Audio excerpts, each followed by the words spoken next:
Hello everyone, कैसे हो आप सब। एक बार पुनः स्वागत है आप सभी का हमारे अपने YouTube channel Shiv coaching classes पर। उम्मीद करते हैं दोस्तों आप सभी बेहतर होंगे और आप सभी की पढ़ाई भी अच्छी चल रही होगी। आज की इस वीडियो में हम देखेंगे class 12th biology NCERT chapter 2 जो कि दोस्तों हमारा पुष्पीय पादपों में लैंगिक जनन है, यानी sexual reproduction in flowering plant. तो देखिए, पुष्पीय पौधों में लैंगिक जनन की हमने कई सारी वीडियो प्रोवाइड करा दी है और प्रीवियस वीडियो में हमने परपरागण और स्वपरागण यानी जो परागण होता है जैसे कि दो प्रकार का होता था, वो हमने आपको प्रीवियस वीडियो में बताया था कि स्वपरागण और परपरागण जो है क्या होता है। आज के इस वीडियो में हम देखेंगे कि परपरागण के लिए जो विधियां होती है। देखिए, परपरागण के लिए बेसिकली हमने आपको क्या बताया था कि माध्यम की आवश्यकता होती है। तो माध्यम की आवश्यकता होती है, उस आधार पर कई सारी विधियां हो जाती है परपरागण की। और साथ ही साथ आज की इस वीडियो में हम आपको बताएंगे कि स्वपरागण व परपरागण से क्या क्या लाभ और हानियां हैं, वो भी हम आज की इस वीडियो में देखेंगे। तो आइए सीधे वीडियो को शुरू करते हैं। देखिए, परपरागण की यदि हम विधियों की बात करते हैं, यानी बेसिकली यदि हम बात करें परपरागण की विधियों की, तो देखिए इनमें सबसे पहली विधि है वायु परागण। यानी जो पहला माध्यम है वो क्या है, वायु। तो देखिए वायु परागण, इसको देखिए हम क्या बोलते हैं, एनिमोफिली। ये चीज आपको जरूर ध्यान में रखनी है कि जैसे वायु परागण हो गया तो वायु परागण को हम क्या कहते हैं, एनिमोफिली। उसी प्रकार बाकी जो परागण हैं उनको क्या कहते हैं। तो इस आधार पर ये क्वेश्चन ऑब्जेक्टिव में हमेशा पूछे जाते हैं कि वायु द्वारा होने वाला परागण कहलाता है, तो वहां पे आपको बताना है कि एनिमोफिली कहलाता है। तो ये चीज आपको ध्यान में रखें। तो वायु परागण या एनिमोफिली की यदि हम बात करते हैं तो देखिए, जब परागकण वायु द्वारा एक पुष्प से दूसरे पुष्प तक पहुंचाए जाते हैं तो इसे वायु परागण कहते हैं तथा पुष्पों की वायु परागित पुष्प कहते हैं। देखिए, बेसिकली ऐसे परागकण जिनको वायु के द्वारा जब एक पुष्प से दूसरे पुष्प तक पहुंचाया जाता है तो वायु यहाँ पे माध्यम है, इसलिए यदि वायु के माध्यम से परागण होता है तो उसको हम क्या कहते हैं, वायु परागण कहते हैं। यानी वायु के माध्यम से यदि परागकणों का एक्सचेंज होता है, एक जगह एक स्थान से दूसरे स्थान तक होता है, एक स्थान से दूसरे स्थान तक यदि वायु के माध्यम से कोई भी परागकण पहुंचता है तो उसको हम क्या बोलते हैं, वायु परागण बोलते हैं। और ऐसे पुष्पों को हम वायु परागित पुष्प कहते हैं। बेसिकली इसके कई सारे एग्जाम्पल हैं, जैसे फसलीय पौधे इसके अच्छे एग्जाम्पल हैं, जैसे जो ज्वार, बाजरा, मक्का आदि जो जिम्नोस्पर्म तथा कुछ जिम्नोस्पर्म ऐसे भी हैं जिनमें की होता है। बेसिकली यदि हम बात करें तो जो ज्वार है, बाजरा है, मक्का है, मक्के में आप बहुत बढ़िया देख सकते हैं क्योंकि मक्के में जैसे ही हवा चलती है तो परागकण एक स्थान से दूसरे स्थान पर पहुंच जाते हैं। तो मुख्य रूप से ज्वार, बाजरा, मक्का, इसके कई सारे और एग्जाम्पल भी हैं जिनमें कि वायु के द्वारा परागण होता है। तो पहला परागण क्या है, वायु परागण। देखिए, एक चीज और आपको ध्यान में रखनी है कि जो वायु परागित पुष्प होते हैं सामान्यतः एक लिंगी होते हैं। मतलब जो जिन पुष्पों में बेसिकली हम कह सकते हैं वायु परागण होता है वो पुष्प कैसे होते हैं, एक लिंगी होते हैं, यानी कि यूनिसेक्सुअल होते हैं और ना तो आकर्षक होते हैं और ना ही इनमें खुशबू होती है। मतलब देखिए, क्योंकि और इसके अलावा ना ही इनमें खुशबू होती है और इनमें जो है मकरंद ग्रंथियां भी क्या होती है, अनुपस्थित होती है। जो वायु परागित पुष्प होते हैं इनमें मकरंद ग्रंथियां भी अनुपस्थित होती है, जिस कारण से ये मकरंद भी स्रावित नहीं कर सकते हैं। कई सारे एग्जाम्पल हैं, जैसे गन्ना हो गया, इसके अलावा जो बांस है, बम्बू, नारियल, घास, खजूर, टाइफा, ककड़ी, पपीता, कपास, यूकेलिप्टिस आदि, ये सभी के सभी बेसिकली जो हैं एक लिंगी प्लांट होते हैं और एक लिंगी प्लांट हैं। इनमें क्या होता है, वायु परागण होता है, यानी कि एनिमोफिली होता है। तो मुख्य रूप से यहाँ पे वायु परागण जो माध्यम है, वायु परागण या एनिमोफिली जो है वायु के द्वारा होने वाला परागण है और कई सारे प्लांट जो हैं इसके एग्जाम्पल हैं, आप देख भी सकते हैं। और वायु परागित होने वाले पुष्प बेसिकली यूनिसेक्सुअली यानी कि एक लिंगी होते हैं। चलिए, दूसरा यहाँ पे हाइड्रोफिली, या इसको हम कहते हैं जल परागण। क्या कहते हैं इसको, हाइड्रोफिली या जल परागण। अब जैसा कि नाम से स्पष्ट है कि जो परागण जो है जल में संपन्न होगा, या हम ये कह सकते हैं कि परागकण जल के माध्यम से एक स्थान से दूसरे स्थान तक, मतलब एक पुष्प से किसी दूसरे पौधे पर या किसी दूसरे पुष्प पर जाकर के परागकण पहुंचेंगे जल के माध्यम से, तो उसको हम क्या कहेंगे, हाइड्रोफिली या जल परागण कहते हैं। तो देखिए, जब परागकण जल द्वारा होता है तो यहाँ पे हम मुख्य रूप से कह सकते हैं कि यहाँ पे बेसिकली जो परागण है वो जल के द्वारा होता है। तो परागण जल द्वारा यदि होता है तो इसे हम जल परागण कहते हैं। और जल द्वारा होने वाला परागण दो प्रकार का होता है, जिसमें पहला है एपी हाइड्रोफिली। देखिए एपी हाइड्रोफिली का मतलब होता है कि जब परागण की जो क्रिया होती है वो जल की सतह पर होती है, उसको हम क्या कहते हैं, एपी हाइड्रोफिली कहते हैं। जैसे बेलिसन एरिया, तो बेलिसन एरिया में आपसे पूछा जाता है कि बेलिसन एरिया में किस प्रकार का परागण होता है, तो ये आपको बताना है कि जल परागण जो है बेसिकली होता है बेलिसन एरिया में कौन सा परागण होता है, जल परागण होता है या कि हाइड्रोफिली होता है। ये चीज आपको याद रखें। बेलिसन एरिया में कई बार पूछा गया है कि बेलिसन एरिया में कौन सा परागण होता है, तो आपको बताना है कि बेलिसन एरिया में हाइड्रोफिली यानी कि जल परागण होता है। तो यहाँ पे एपी हाइड्रोफिली आपको समझ में आ गया होगा कि जब परागण की क्रिया यदि जल की सतह पर होती है तो उसको हम क्या कहते हैं, एपी हाइड्रोफिली कहते हैं, जैसे कि बेलिसन एरिया। अब देखिए हाइपोहाइड्रोफिली। हाइपोहाइड्रोफिली का मतलब होता है कि परागण की क्रिया यदि जल के अंदर हो रही हो तो उसे हम क्या कहते हैं, हाइपोहाइड्रोफिली कहते हैं। इसके भी कई सारे एग्जांपल हैं, जैसे सिरोटोफिलम, नाजस और hydrilla. Hydrilla one of most important, ये चीज आपको ध्यान में रखनी है कि हाइड्रिला में क्या होता है, हाइपोहाइड्रोफिली होता है, क्योंकि हाइड्रा जो होता है यह जल के नीचे पाया जाता है और जल के नीचे ही क्या होता है, यह तैरता रहता है।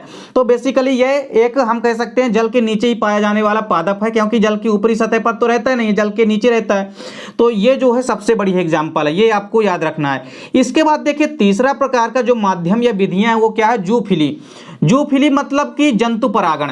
देखिए जंतुओं के द्वारा यदि परागण होता है तो उसको हम क्या बोलते हैं, जूफिली बोलते हैं। तो जब परागण की क्रिया यदि जंतुओं द्वारा होती है, मतलब परागकण एक किसी भी पर्टिकुलर जंतु के द्वारा एक स्थान से या एक पौधे से दूसरे पौधे तक पहुंचाए जाएंगे, तो इसको हम क्या बोलेंगे, जूफिली कहते हैं।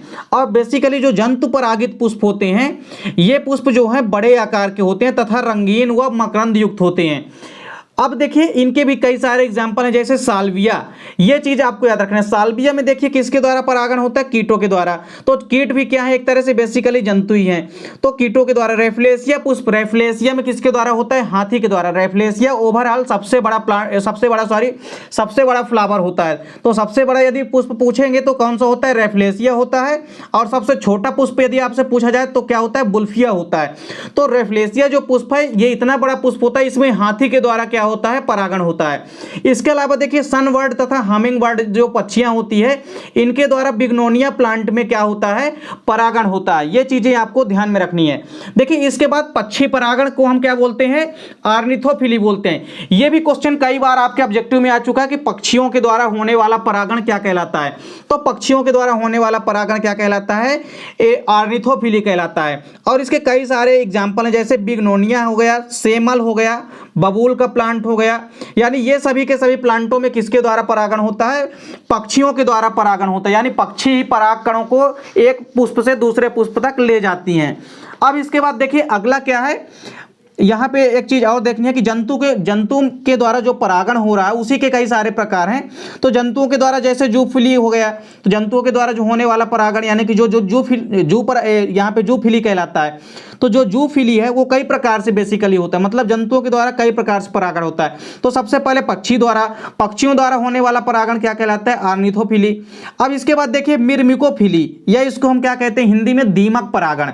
तो देखिए जैसा कि यहाँ पे पहले से स्पष्ट है कि दीमक परागण यानी पराग कण जो हैं बेसिकली दीमकों के माध्यम से या चींटियों के माध्यम से एक स्थान से दूसरे स्थान तक पहुंचाए जाते हैं।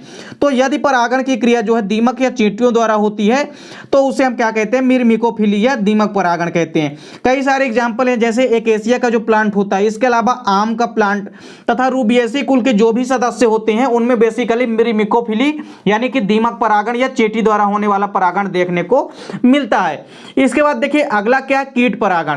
कीट परागण को हम बोलते हैं इंटोमोफिली। इंटोमोफिली भी आपको याद रखना है, यह भी कई बार पूछा जा चुका है। तो कीटों के द्वारा होने वाला परागण क्या कहलाता है, इंटोमोफिली कहलाता है। तो ये चीज भी आपको ध्यान में रखना है। तो कीटों के द्वारा होने वाला परागण कीट परागण कहलाता है या इंटोमोफिली कहलाता है। इसके भी कई सारे एग्जाम्पल हैं, जैसे साल्विया हो गया, साल्विया प्लांट में। इसके अलावा जो मदार का प्लांट होता है जो कि कैलोट्रापिस प्रोसेरा इसका बोटेनिकल नेम होता है, बरगद का प्लांट फाइकस बेंदालिंगिस, और इसके अलावा पीपल, अंजीर, ये सभी के सभी ऐसे प्लांट हैं जिनमें कि कीटों के द्वारा परागण होता है। इसके बाद देखिए अगला क्या है, मेलेकोफिली। मेलेकोफिली में क्या होता है, देखिए कि यह परागण जो है घोंघों के द्वारा होता है। आप लोग घोंघ देखे होंगे, तो घोंघे जो होते हैं उनके द्वारा यदि कोई भी परागण होता है तो उसको हम मेलेकोफिली कहलाते हैं। इसके एग्जाम्पल क्या है, ऑर्किड। ऑर्किड का जो पौधा होता है उसमें मुख्य रूप से मेलेकोफिली यानी कि घोंघों के द्वारा जो होने वाला परागण है वो देखने को मिलता है। अगला देखिए चिरेप्टोफिली। बेसिकली इसको हम चेरेप्टेरीफिली कहते हैं। चेरेप्टेरीफिली जो होती है यह परागण बेसिकली चमगादड़ द्वारा होता है। किसके द्वारा होता है, यह परागण चमगादड़ के द्वारा होता है। इसके एग्जाम्पल कई सारे, कचनार का प्लांट जो होता है और कदम का प्लांट, ये दोनों ऐसे प्लांट हैं जिनमें कि चेरेप्टेरीफिली परागण देखने को मिलता है। अब इसके बाद देखिए जो बेसिकली अगला परागण है, देखिए एरीथ्रीना नाम का जो पादप है, एरीथ्रीना पादप, और इसके अलावा जो मुख्य रूप से यहाँ पे हम कह सकते हैं एरीसीमा तथा कोबरे के पादप। एरीथ्रीना जो पादप होता है इसमें कौओं तथा गिलहरी के द्वारा परागण होता है। ये चीज आपको नोट डाउन करनी है कि जो एरीथ्रीना नाम का पादप होता है इसमें कौओं तथा गिलहरी के द्वारा परागण होता है।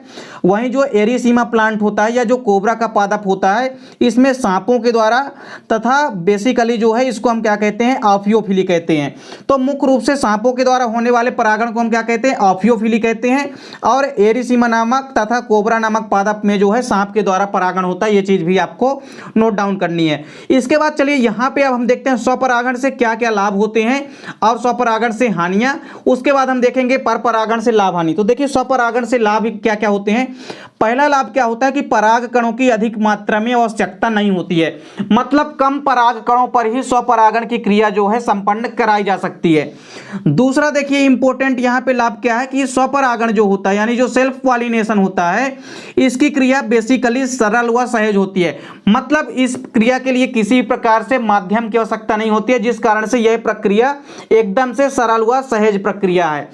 तीसरा प्रॉफिट क्या है कि स्वपरागण से जो बने बीज होते हैं वो शुद्ध नस्ल वाले होते हैं। क्या होते हैं, यानी शुद्ध नस्ल यानी कि अच्छे नस्ल वाले होते हैं। अगला प्रॉफिट क्या है कि पुष्पों की जो रंग होती है तथा साथ ही साथ सुगंध या मकरंद स्त्राव करने की आवश्यकता नहीं होती है, क्योंकि एक ही फ्लावर में बेसिकली परागण की क्रिया संपन्न हो जाती है। तो मुख्य रूप से यहाँ पे किसी प्रकार से ना तो माध्यम की, ना तो रंग व सुगंध, ना तो मकरंद की आवश्यकता होती है। मतलब किसी की भी आवश्यकता नहीं होती इसके लिए। तो देखिए स्वपरागण से अब यहाँ पे कुछ हानियां भी है, वो भी हम देख लेते हैं। तो देखिए स्वपरागण से क्या क्या हानियां होती है। पहली हानि ये है कि स्वपरागित जो पुष्प होते हैं उनमें जो बीज बनते हैं वो संख्या में कम बनते हैं और बीज हल्के होते हैं तथा साथ ही साथ बीज जो है छोटे आकार के भी होते हैं। इसके अलावा देखिए जो परागण के बाद क्या होता है कि जो उत्पन्न होने वाले पौधे होते हैं उनमें अच्छे व स्वस्थ पौधे के गुणों का सम्मिश्रण नहीं हो पाता है। मतलब यहाँ पे परागण के बाद जो उत्पन्न पौधे होते हैं उनमें अच्छे व स्वस्थ पौधे के गुणों का सम्मिश्रण भी नहीं हो पाता है, क्योंकि एक ही पौधे के लक्षण वहाँ पे भी रहेंगे। यदि दूसरे पौधे के लक्षण आते हैं तब कुछ चेंजेस देखने को मिलते हैं, लेकिन जब पौधा एक ही है जिस कारण से कुछ नए गुणों का सम्मिश्रण नहीं हो पाता है। तीसरा यहाँ पे देखिए क्या है एक कि इस परागण से उत्पन्न जो पौधे होते हैं उनमें केवल एक ही पौधे के गुण होते हैं। यह भी हानि है एक तरफ से, क्योंकि इनमें कुछ नए गुण आने की संभावना बहुत कम होती है। अब देखिए यहाँ पे एक और ये डिसएडवांटेज है कि इस परागण से जो उत्पन्न होते हैं पौधे वो दुर्बल व अस्वस्थ होते हैं। कैसे होते हैं, दुर्बल होते हैं और साथ ही साथ अस्वस्थ होते हैं। अब इसके अलावा एक और है कि पादप विकास की संभावना घटती है। मतलब किसी भी बेसिकली प्लांट के डेवलपमेंट होने की जो भी संभावना होती है वो कम हो जाती है, संभावना पूर्णतः घटने लगती है। अब चलिए पर परागण से लाभ देख लेते हैं, यानी एडवांटेज ऑफ क्रॉस पॉलिनेशन। तो क्रॉस पॉलिनेशन के क्या क्या लाभ होते हैं वो हम देखते हैं। देखिए पर परागण से पहला लाभ क्या है कि इससे नई जातियों का प्रादुर्भाव होता है। मतलब पर परागण के द्वारा नई जातियों के बनने की या विकास होने की संभावना बनी रहती है। और यहाँ पे परागण से उत्पन्न बीजों से क्या होते हैं, जो बने पौधे होते हैं वो सुंदर व मजबूत तथा स्वस्थ होते हैं। ये चीज भी आपको याद रखनी है कि पर परागण के परिणाम स्वरूप जो उत्पन्न बीज होते हैं वो भी कैसे होते हैं, सुंदर होते हैं, मजबूत होते हैं और कैसे होते हैं, स्वस्थ होते हैं। अगला प्रॉफिट क्या है कि बीज संख्या में अधिक बनते हैं। क्रॉस पॉलिनेशन के परिणाम स्वरूप जो बीज होते हैं इनकी संख्या जो है काफी अधिक मात्रा में बनती है। अब देखिए अगला प्रॉफिट क्या है कि जो बालियां होती है वह फल होते हैं ये भी अधिक मात्रा में बनते हैं। तो जब फल ज्यादा मात्रा में बनेंगे तभी तो बीज ज्यादा मात्रा में बनेंगे, तो बालियां व फल भी इसमें अधिक बनते हैं। अगला देखिए प्रॉफिट क्या है पर परागण से, कि विकास एवं अनुकूलन की संभावना बढ़ती है। अब चूंकि देखिए विकास की संभावना क्यों बढ़ती है, क्योंकि नए गुण भी आते हैं जिससे नए विकास होंगे। अब इसके अलावा पर परागण से कुछ हानियां भी है, यानी कुछ डिसएडवांटेज भी है, उसको भी देखते हैं। तो देखिए पर परागण से पहली हानि क्या है कि पर परागण के लिए पादपों को माध्यमों जैसे वायु जल पर निर्भर रहना पड़ता है, अतः यह परागण निश्चित नहीं होता।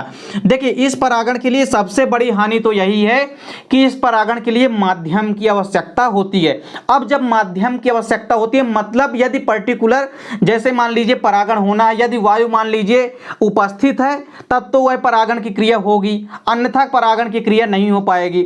इसके अलावा जल पर भी, जल यदि नहीं है तो परागण की क्रिया पूर्णतः रुक जाएगी। तो इस प्रकार से यह क्रिया जो है या यह प्रक्रिया जो है एक निश्चित प्रक्रिया नहीं होती है, क्योंकि बेसिकली इसके लिए माध्यमों की आवश्यकता पड़ती है। यदि माध्यम अवेलेबल है तो प्रक्रिया होगी, यदि माध्यम अवेलेबल नहीं है तो फिर यह प्रक्रिया रुक जाएगी।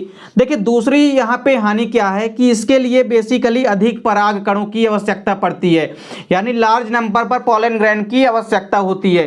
तो अधिक मात्रा में जो पॉलन ग्रेन या पराग कण होते हैं उनकी आवश्यकता होती है। तीसरा डिसएडवांटेज क्या है कि इस परागण से जो पौधे बनते हैं उनकी शुद्धता जो है पूर्णतया समाप्त हो जाती है। यह भी तीसरा जो है डिसएडवांटेज है।